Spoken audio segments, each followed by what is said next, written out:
अब तक यूक्रेन की बारूदी जमीन एक खतरनाक जंग का रुख ले रही है, लेकिन ये हालात बदल रहे हैं।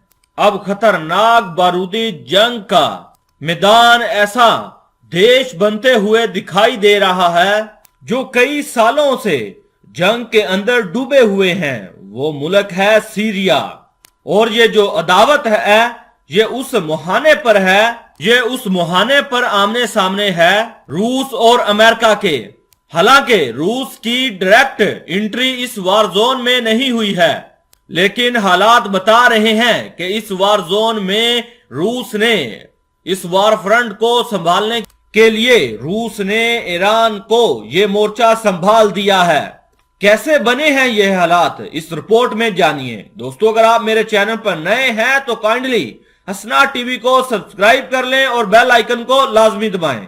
यूएस ईरान की टकरार सीरिया में आर पार। रात के धमाकों में होने वाली तबाही में ये तस्वीरें बता रही हैं कि अब एक और वार फ्रंट खुल चुका है, और अदावत के इस मोर्चे पर भी दो मुमालिक खड़े हैं, रूस और अमेरिका।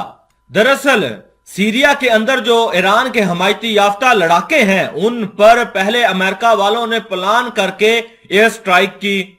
अमेरिका ने रॉकेट स्ट्राइक करके उनके ठिकानों को तबाह कर दिया, लेकिन अमेरिका भूल गया कि इन सीरिया लड़ाकों के पीछे उसका एक खतरनाक दुश्मन है जो यूक्रेन जंग के दरमियान पहले से ज्यादा कई गुना ताकतवर हुआ है। इसलिए चंद घंटे गुजरने के बाद ही इस दुश्मन ने अमेरिका के बेस के ऊपर रॉकेटों की बारिश करवा दी। अमेरिका की अदावत की जमीन पर खड़ा था ईरान, यानी चीन और रूस के अलायंस में शामिल होते ही कि ईरान इतना ताकतवर हो गया कि रईसी की सरकार को अब अमेरिका के खिलाफ एक्शन लेने में कोई परेशानी नहीं हो रही। यानी ईरान अब वो ईरान नहीं रहा कि जिस पर अमेरिका वाले बारूदी मिसाइल दाग कर बचकर निकल जाएंगे। अब नया ईरान इतना ताकतवर है कि अमेरिका का हर जवाब देने के लिए बिल्कुल तैयार है। दोस्तों, अमेरिका ने सीरिया के अंदर पहले 3 रॉकेट मिसाइल से एयर स्ट्राइक की। इस अटैक में सीरिया के कई लड़ाकों और आम लोगों की मौत होने की इतला मिली। इसके अलावा अमेरिका ने सीरियाई लड़ाकों को भी भारी नुकसान पहुंचाया। हालांकि नुकसान पहुंचाने के बाद अमेरिका ने हमले रोक दिए थे, लेकिन फिर ईरान के हुक्म पर ईरानी लड़ाकों ने अमेरिका की बेस के ऊपर मिसाइल और ड्रोन से हमले कर दिए। दावे के मुताबिक अमेरिका के बेस को पहले निशाना बनाया गया। इसके बाद अमेरिका के 2 और अड्डों पर भी हमले हुए, जिसमें एक अमेरिकी कॉन्ट्रैक्टर की मौत की खबर है और इनके 5 फौजी जो शदीद जख्मी हुए हैं उनकी खबर आई है।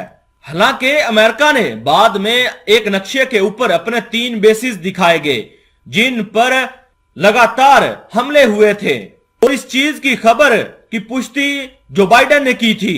यानी फिलहाल अभी तक अमेरिका इस हमले में ईरान के होने से इनकार कर रहा है, लेकिन अमेरिकन मीडिया सीधे ईरान को इन हमलों का जिम्मेदार ठहरा रहा है। दावा तो यह भी किया जा रहा है कि अमेरिका के एयर डिफेंस सिस्टम ने 3 ड्रोनों में से 2 ड्रोनों को तबाह कर दिया था जो इन बेसिस के ऊपर हमला करने के लिए आए थे। अब सीरिया के अंदर यह साफ हो चुका है कि अब ईरान और अमेरिका के दरमियान कोई खतरनाक टकराव हो सकता है और कोई बड़ी जंग छिड़ सकती है।